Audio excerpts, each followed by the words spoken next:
Look, I'm a little shook, a little shocked. Cruising, there's a serious problem going on in cruising right now, a problem I didn't anticipate. And the Carnival, they're being asked to consider something wild. Is the solution to a Carnival problem convenience store style ice coolers on their cruise ships? That's the way I'm solutioning it. Yeah, cruise news and my views. Let's talk about it.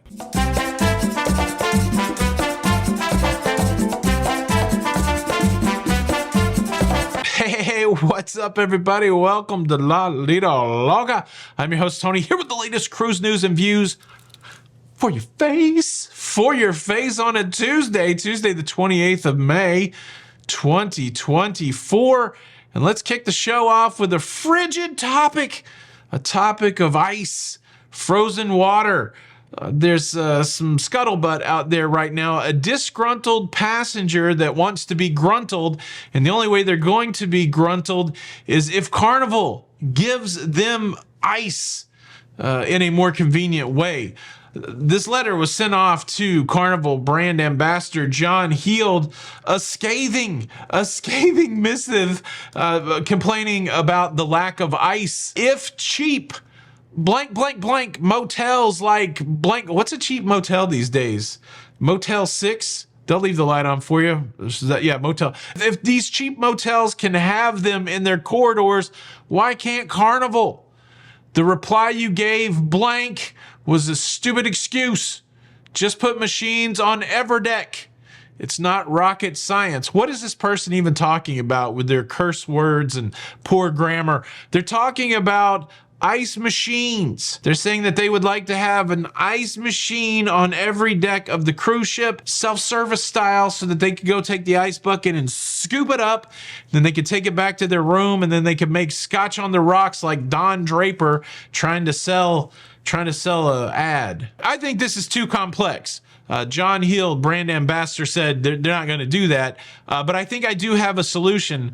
I've seen a very successful ice delivery method played out at the world's largest gas stations, Buc-ee's. They have these big ice coolers out there, and you can go and just buy a bag of ice. That's what I think they should do. Right there in the main atrium, I think they should put it next to customer service. I think you should have to get in the customer service line to buy a bag of ice with your Sail and Sign card. Don't even make it automated. You gotta, while you're in line, because it's gonna be the same person, while you're in line removing your prepaid gratuity, loser, while you're in line removing the prepaid gratuity, swipe your card and get yourself a 5-gallon bag of ice. Look, the room steward will get ice for you, and if you tell them you want ice every day, they'll put ice in your cabin. What do you think? Should cruise lines be like hotels in that way and have an ice machine on every deck? Or should you just have one big ice cooler down by customer service? That's the one I'm advocating for. Should you do that? And you can swipe while you're complaining about, something. Life is stranger than fiction. If this is really a true complaint, I love it. Love it. What do you think? Leave a comment below. Cruise news story number 2 is a conclusion to a sad story that's been playing out over in Hungary for the past week or so. On the 18th of May, a small motor craft carrying 8 people collided with a riverboat cruise on the Danube River. Unfortunately, only one person from that small vessel survived the crash, and they've spent the last week trying to recover the other 7 people. The final person has been recovered, so officials there now closing the recovery effort for this accident. The investigation continues into what has happened. Loss of life, certainly a sad situation in any form, but of course it does hit close to home when it has something to do with that cruise life, with people being on the water, enjoying that recreational water activity. Yeah, it's a tragedy. tragedy. Now, like I said at the top of the show, cruising's got big trouble, and trouble for a reason that I didn't really think would be a troublesome reason. We're going to get to that, but I got a couple things. First, an announcement. Big show tonight. It's Tuesday, time for Cruising Night Live.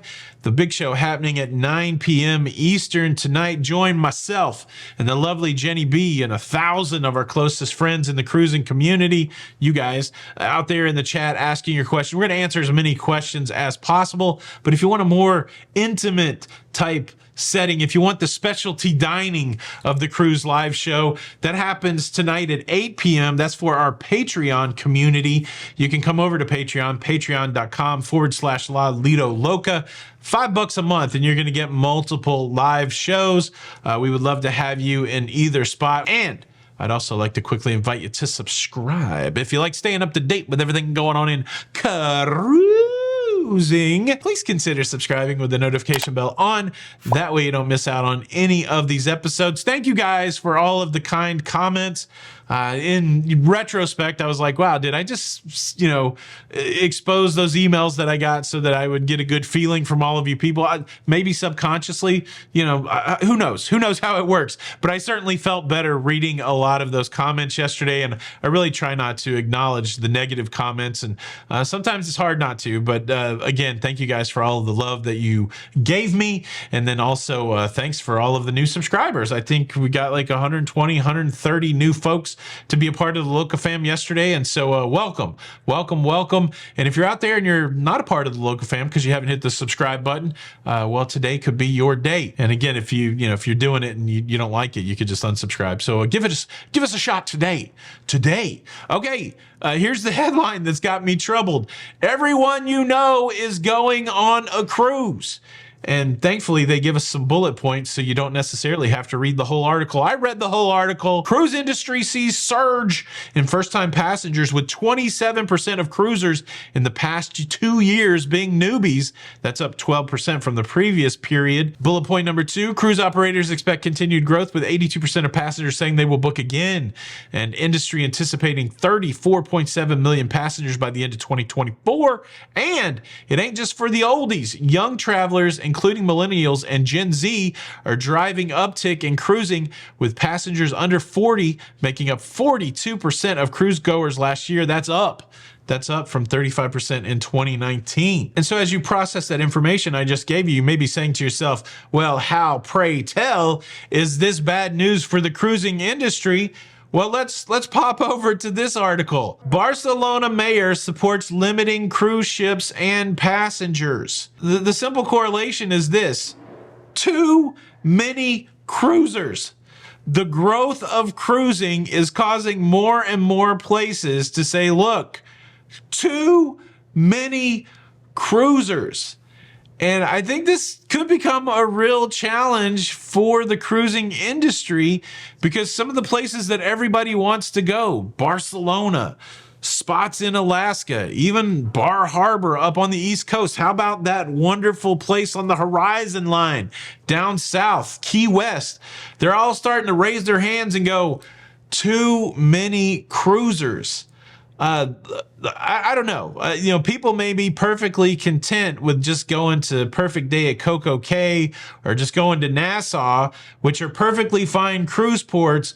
But I think as we get new cruisers into the space, they're not going to be content just doing those cruises. And so it gets to be a concern when you have the Norwegian fjords come to mind. They're already saying too many cruisers. I never thought that growth would be the thing that would cause a challenge for cruising. And I don't know what the answer is. I feel like we're kind of early in this. We see the explosive growth of cruising even before the pandemic. It was just a straight line of growth. And of course, pandemic leveled that thing off. I don't know what the solution is. Look, I'm going to continue to beat the drum saying cruising is the best value for your money. You can get more out of a cruise vacation than a land vacation, in my opinion. But my opinion may change if all of a sudden the places that you're able to go on a cruise ship gets limited, because land vacations, you can still pretty much go anywhere. But if all of a sudden you can't cruise to all the places that you can cruise to now, I feel like that could be a big problem. Look, I'm just an old man with a picture of Brutus the Barber Beefcake spewing out my opinions. I would love to hear yours. Is the growth of cruising going to be a problem for cruising if these cool places that we can go to now, if they're not accessible by cruise ship, is that going to hurt cruising? I would love to hear your opinions. And if you have any interesting pictures, I would love to hear what pictures you have. You could leave that in the comments below. Thank you for watching the show. If you could, hit that like button on the way out and watch the recommended video, for goodness sake. It's going to pop up on the screen. This is Tony for La Lido Loca. And until the next time, we'll see a big show tonight. We'll see you on the Lido. Bye. Cruise news, cruise news, cruise